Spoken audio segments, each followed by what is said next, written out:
The year is 1941. The location is the high desert of California, a vast, sun-baked expanse where the silence is usually absolute.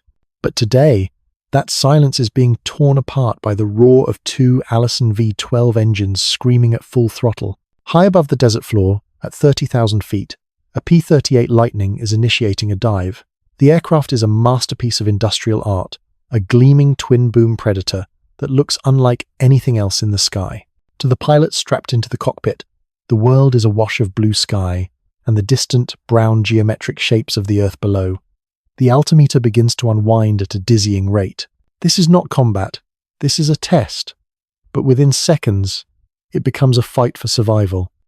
As the airspeed indicator winds past 400 miles per hour, the vibration starts. It begins as a low hum in the airframe, a subtle complaint from the metal, but it rapidly escalates into a violent shuddering that rattles the pilot's teeth and blurs his vision. The control column, which just moments ago was responsive and alive in his hands, suddenly feels different. It feels heavy. The pilot instinctively pulls back on the stick, intending to level off. It is the most fundamental reflex in aviation. Pull back to go up, but the stick does not move. It feels as if it has been cast in concrete. He pulls harder, bracing his boots against the rudder pedals, putting every ounce of his adrenaline-fueled strength into the motion. Nothing happens. The nose of the Lightning does not rise. In fact, it tucks under even harder, steeping the dive. The Earth is rushing up to meet him now, expanding in his windshield with terrifying speed. The screaming of the engines rises in pitch, joined by the tearing sound of the wind. He is trapped in a machine that has suddenly decided to stop being an airplane and start being a falling object. He shouts into the radio, his voice strained by G-forces and panic, describing a paralysis that makes no sense. And then, silence. The impact does not just destroy the aircraft, it atomizes it. When the recovery teams reach the site, they don't find a wreck, they find a crater. They find fragments of aluminum no larger than a man's hand, and they find a mystery that will haunt the hallways of Lockheed and the barracks of the Army Air Corps. This was not an isolated incident. This was becoming a pattern. To understand the horror of these crashes, you first have to understand the machine involved. The Lockheed P-38 Lightning was not just another fighter plane. When it was unveiled, it was a technological quantum leap. Designed by the legendary Kelly Johnson, a man whose mind worked in curves and equations that others couldn't even visualize, the Lightning was built to break rules. In an era of single-engine fighters, Johnson gave it two. In an era of slow climbs, he designed it to rocket into the stratosphere. It was an interceptor, a bomber escort, and a ground attacker all rolled into one. It carried a devastating cluster of 4 machine guns and a cannon in its nose, meaning it didn't have to converge its fire like wing-mounted guns. It pointed, it shot, and things died. The Luftwaffe would eventually call it the fork-tailed devil. The Japanese would call it 2 planes, 1 pilot. It was the golden child of American aviation, the weapon that was supposed to clear the skies over Europe and the Pacific. It was fast, it was lethal, and it was beautiful. But by late 1941, the pilots assigned to fly this marvel were beginning to whisper. They weren't afraid of the Germans, and they weren't afraid of the Japanese. They were afraid of the P-38. The Army Air Corps was facing a crisis that threatened to ground their most advanced fighter before it could truly make its mark on the war. They had built a plane so advanced that it had flown past the edge of current aeronautical knowledge. The P-38 wasn't failing because it was poorly built. It was failing because it was too fast for the world it lived in. To solve a murder, you need a motive. And in the case of the P-38 Lightning, the killer was a phenomenon that, at the time, was as mysterious and misunderstood as the dark side of the moon. They called it compressibility. Today, we understand the sound barrier. We know about Mach numbers. We have seen footage of jets breaking the sound barrier, surrounded by that perfect white cone of vapor. But in the early 1940s, the speed of sound was not just a number, it was a physical wall. And the P-38 was the first aircraft in history to run face-first into it. The problem lay in the difference between how fast the plane was moving and how fast the air was moving. When a plane flies at 400 miles per hour, the air doesn't just pass over the wings at 400 miles per hour. The upper surface of a wing is curved. This is what generates lift. As air hits the leading edge of the wing, it has to travel over that curve to reach the back. To cover that longer distance, in the same amount of time as the air going under the wing, the air on top has to speed up. This is the Bernoulli principle. the foundational law of flight. But on the P-38, this principle was being pushed to a breaking point. The Lightning was sleek and heavy, designed to slice through the air with minimal drag. In a dive, it accelerated with frightening ease. The aircraft itself might be traveling at Mach 0.65 or Mach 0.7, about 70% of the speed of sound. That is fast, but it is not supersonic. However, the air rushing over the thickest part of the wing, that curved upper surface, was being accelerated even further. While the fuselage was doing Mach 0.7, the air on top of the wings was hitting Mach 1. At that moment, the airflow went supersonic. And when air goes supersonic, it stops behaving like a fluid and starts behaving like a solid. It compresses. It forms a shock wave. Imagine a boat moving through water. At slow speeds, the water parts continuously around the hull, but if the boat moves fast enough, it creates a wake, a V-shaped wave that trails behind it. Now imagine that wake isn't trailing behind, but is standing straight up on the wing of the airplane, a wall of compressed air that the wind cannot flow through. This shock wave was the invisible wall, and its effect on the P-38 was catastrophic. Normally, air flows smoothly over the wing and down toward the tail. This downwash hits the horizontal stabilizer and the elevators, giving the pilot control over the pitch of the aircraft. When he pulls the stick back, the elevators deflect, the air pushes the tail down, and the nose goes up. But when that supersonic shockwave formed on the P-38's wing, it acted like a dam. The smooth airflow was shattered. Behind the shockwave, the air became turbulent and chaotic, separating from the surface of the wing. This turbulent wake washed backward and completely enveloped the tail section. The tail was effectively flying in a vacuum. The elevators, which relied on clean, fast-moving air to work, were now flapping uselessly in dead air. The pilot could pull the stick back into his lap, but there was no air pressure against the control surfaces to push the tail down. The mechanical connection was intact, but the aerodynamic connection was severed. But it got worse. This wasn't just a loss of control, it was a reversal of forces. As the shockwave moved across the wing, it shifted the center of lift. In subsonic flight, the center of lift is usually about a quarter of the way back from the wing's leading edge. But as the airflow went supersonic, that center of lift marched backward, moving toward the trailing edge of the wing. This shift created a massive lever arm effect. With the lift moving backward, the nose of the plane became significantly heavier relative to the center of gravity. The aircraft wanted to rotate nose down. This is the phenomenon known as Mach tuck. So, here is the nightmare scenario for the pilot in the cockpit. He is in a dive. He picks up speed. The shock waves form. The airflow over the tail is destroyed, rendering his elevators useless. Simultaneously, a massive aerodynamic hand pushes the nose down even further, steepening the dive, which increases the speed, which strengthens the shock waves. It was a self-feeding loop of destruction. The pilot feels the yoke freeze. This wasn't actually the controls jamming mechanically. It was the aerodynamic forces becoming so immense that no human muscle could overcome them. It felt like stirring wet concrete. The harder the pilot pulled, the more the G-forces built up, but the plane would not pull out. They were fighting physics with muscle, and physics was winning. The engineers at Lockheed were baffled. Wind tunnels at the time couldn't replicate these speeds accurately. The data they had said the plane should be flyable. The math said it was stable, but the telegrams coming back from the training squadrons said otherwise. They described vertical dives that continued until impact. They described pilots who bailed out only to have their parachutes ripped apart by the sheer velocity of the air. This was the invisible wall. It was a barrier that stood between the piston engine era and the jet age. And the P-38 was the first machine to crash against it, over and over again. The engineers knew they couldn't rewrite the laws of physics. They couldn't change the speed of sound. If they were going to save the P-38 and the thousands of young men scheduled to fly it, they had to find a way to trick the air itself. They needed a miracle. Or, at the very least, they needed a pilot crazy enough to go up there and shake hands with the devil to see how he gripped. It is November 1941. The crisis has reached the desk of Ralph Verdon, one of Lockheed's most experienced test pilots. Verdon is not a man prone to panic. He is methodical, seasoned, and deeply skeptical of the idea that a plane can simply stop flying. The engineers have a theory. They believe the problem is structural, that the tail is fluttering under high stress. They want Verdun to go up and perform a high-speed dive, but they suggest limiting the speed. They want data, but they want him to come back. Verdun takes off from Burbank. He climbs to 30,000 feet, the air thinning, the canopy icing over. On the ground, the engineers are watching the telemetry and listening to the radio.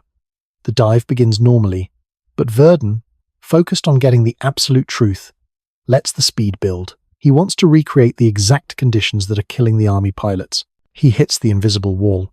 The shock waves form, the nose tucks under, the controls freeze. But Verdun is strong, and he is fighting for his life. At the bottom of the dive, in the thicker air of lower altitude, he manages to muscle the controls. He deploys the hydraulic boosters, a new system designed to help move the heavy control surfaces. He pulls back. It is too much. The combination of the massive G-forces, the chaotic air from the shock waves, and the sudden, violent bite of the elevators is catastrophic. The tail of the P-38 doesn't just fail, it snaps. Spectators on the ground watch in horror as the twin-boom tail separates from the main fuselage. The aircraft disintegrates. Ralph Verdun is killed instantly. The crash site is a grim wake-up call. Verdun wasn't an inexperienced cadet. He was the best they had. If the P-38 could kill him, it could kill anyone. A pall of silence falls over the Lockheed factory. Kelly Johnson, the brilliant mind behind the aircraft, is devastated. The army is furious. There is talk of grounding the fleet. There is talk of cancelling the contract. The fork-tailed devil is in danger of becoming a failed experiment. The engineers go back to the drawing board, but the mood is different now. It's no longer just an engineering problem. It's a tomb. They realize that simply pulling harder isn't the answer. Verdun proved that if you fight the physics with brute force, the machine will break before the laws of aerodynamics do. They need a different approach. They don't need a pilot who tries to overpower the plane. They need a pilot who can outthink it. In the quiet hangars of Muroc Army Airfield, there was a man who looked at the P-38 differently. His name was Tony LeVier. LeVier wasn't your typical military officer. He didn't have the rigid posture or the by-the-book mentality of the army brass. Before the war, he had made his name flying low and fast around pylons, pushing engines until they exploded, flying on instinct and adrenaline. He understood machines not as static blueprints, but as living things that breathed and struggled. Lockheed approached him with the problem. They didn't sugarcoat it. They told him about Verdun. They told him about the frozen controls. They told him that the next test flight might be a one-way trip. LeVier didn't flinch. He had a theory. He realized that Verdun had died because he tried to recover in thick air, where the physical forces were strong enough to tear the plane apart. LeVier proposed something counterintuitive. Go higher. Much higher. He would climb to the stratosphere, near 35,000 feet. Up there, the air is thin.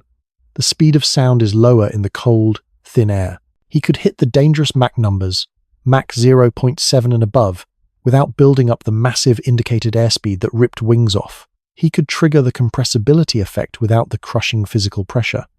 It was a gamble. If he got stuck in a dive at that altitude, he would have a long time to think about his death on the way down. The day of the flight, the sky is a piercing, cold blue. LeVier climbs into the cockpit of a P-38, specifically instrumented for this mission. He straps in. The canopy closes. He climbs. It takes time to get that high. The world below fades into a map. At 35,000 feet, he is alone in the most profound sense of the word. He pushes the nose over. Gravity takes hold. The engines whine. The needle on the Mach meter begins to creep up. Mach 0.6, Mach 0.65. The vibration starts. It's the familiar shudder, the handshake of the devil. The nose gets heavy. The tuck begins. LeVier watches the instruments with the detached focus of a surgeon. He lets it happen. He lets the beast run. Mach 0.7. The controls go dead. The stick is rigid. He is now falling at the speed of a bullet, locked in the compressibility trap. But LeVier doesn't panic. He doesn't pull back with all his might. Instead, he reaches for a small wheel in the cockpit, the trim tab. It's a secondary control, usually used just to keep the plane level during cruising. It's not meant for saving your life in a dive. He winds the trim tab back. It's agonizingly slow. The plane is screaming earthward, losing thousands of feet per minute. But slowly, imperceptibly, The nose begins to creep up. The small trim tab, interacting with the airflow differently than the main elevators, manages to generate just enough leverage to fight the Mach tuck. The horizon reappears. The G-forces build, but smoothly this time. The P-38 arcs out of the dive, leveling off thousands of feet above the desert floor. LeVier lands the plane and taxis back. He is soaked in sweat, his hands shaking, but he is alive. And more importantly, he has data. He confirmed what the engineers suspected.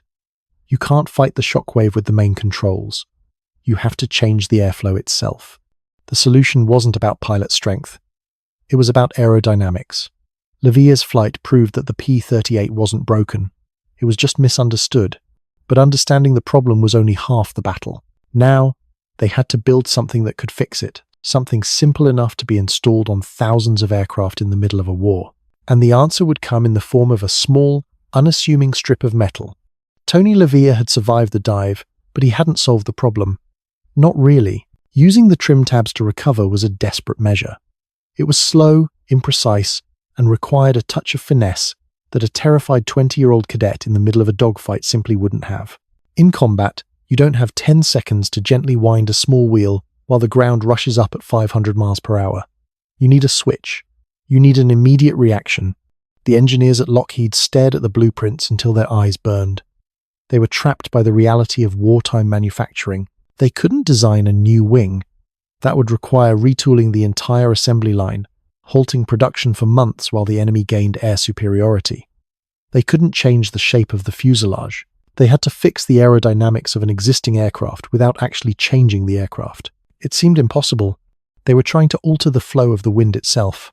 But as they analyzed LeVier's data, a radical idea emerged. The problem was the shockwave on the wing, which created a wake of dead air that blanketed the tail. They didn't need to eliminate the shockwave. They couldn't, not without a jet engine. They just need to move it. They designed a small, hinged strip of metal to be mounted on the underside of the wing, just outboard of the engines. It looked insignificant. It was essentially a small rectangular plate, no bigger than a few feet long. They called them dive flaps. The name was misleading. To a layman, flaps meant the things you lower to slow down for landing, or perhaps air brakes to reduce speed. But these strips of metal weren't designed to create drag. Although they did create some, they were designed to create a pressure wedge. The theory was elegant in its simplicity. When deployed, this small strip of metal would punch a hole in the airflow beneath the wing. This would create a high-pressure dam that forced the air upward. This upward pressure would effectively skip the airflow over the turbulence caused by the shockwave, smoothing it out just enough so that it could reconnect with the tail section. It was like building a small ramp for the air, guiding it back to the elevators. If it worked, the pilot would regain pitch authority instantly. But if is a dangerous word in test piloting, LeVier strapped back into the Lightning. The engineers had bolted the prototype flaps onto the wings. They looked flimsy compared to the massive engines and guns of the P-38. It felt ridiculous to think that these slivers of aluminum could stop a 7-ton machine from lawn darting into the desert. LeVier climbed again. 35,000 feet. The air was thin, the sky dark blue. He tipped the nose over. This time, there was no hesitation. He pushed the throttles forward. He wanted the beast to run. He wanted to find the wall and smash through it. The Mach meter climbed. 0.65, 0.70, 0.74. The shaking began. The nose tucked under. The controls froze solid. The P-38 was locked in the death dive, hurtling toward the earth at a speed where the air itself felt like granite. LeVier's hand moved to the new switch installed in the cockpit. He didn't wind a wheel. He just flicked a toggle. Under the wings, the electric motors whirred, extending the small metal strips into the screaming airstream. The effect was instantaneous. It didn't feel like a gradual recovery. LeVier later described it as if a giant hand had reached out of the sky and grabbed the tail of the airplane.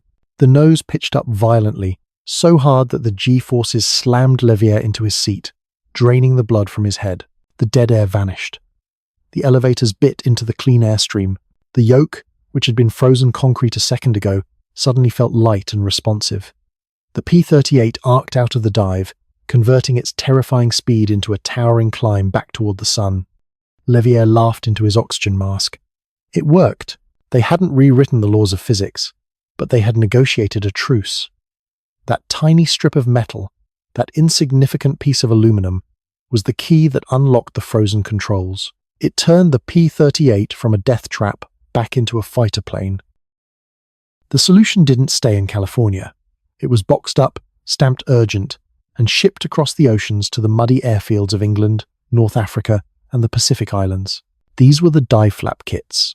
They arrived with simple instructions. Grease-stained mechanics, working under canvas tents and in the blistering sun, took welding torches to the bellies of the P-38s. They cut, they drilled, and they bolted these small metal strips onto the wings of the warbirds. To the young pilots standing around smoking cigarettes, watching their planes get modified, it must have looked underwhelming. They were being asked to trust their lives to a modification that looked like an afterthought. But the proof came in the air. Imagine a pilot in late 1943, patrolling over France. He spots a German Messerschmitt Bf 109 below him. The German pilot spots him and does what he has always done to escape a P-38. He rolls inverted and dives, banking on the fact that the American plane can't follow him down without crashing. The American pilot pushes his nose over. The speed builds. The vibration starts. The old fear rises in his throat, the memory of the friends he's lost to the coffin corner. But this time, he has the switch. He flicks it. There is a thump as the flaps extend. The nose stays responsive. He doesn't lose control. He stays on the German's tail, matching him mile for mile per hour, diving deeper than he ever dared before. The German pilot looks back, expecting to see the empty sky, but instead sees the twin booms of the Lightning growing larger, its cannons winking with fire. The escape route was closed. The sanctuary of the dive was gone. The P-38 Lightning went on to become one of the most dominant aircraft of the war. It shot down more Japanese aircraft than any other fighter. It was the plane of Richard Bong and Thomas Maguire, the top American aces of all time. It was the plane that hunted down Admiral Yamamoto. It became the fork-tailed devil in truth, not because of its raw power, but because it could finally use that power without destroying itself. But the legacy of those dive flaps goes beyond World War II.